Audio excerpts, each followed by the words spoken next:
Assalamualaikum warahmatullahi wabarakatuh. Anda rindu mendengarkan kajian-kajian dari ustadz-ustadz kita dari Aceh? Kunjungi channel YouTube Maulizul Akbar NAD. Subscribe, like, share, komen.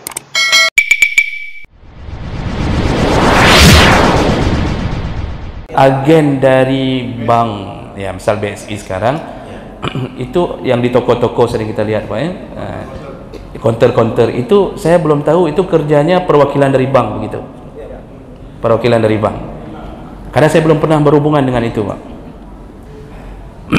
Kalau berhubungan dengan bank dan itu menjadi agen dari bank, dalam fikih itu disebut simsar ya. Agen itu bisa agen dalam jual beli, berbentuk agen jasa atau non jasa, maka hukum mengambil manfaat setelah diberi setelah mengambil satu pekerjaan itu dibolehkan.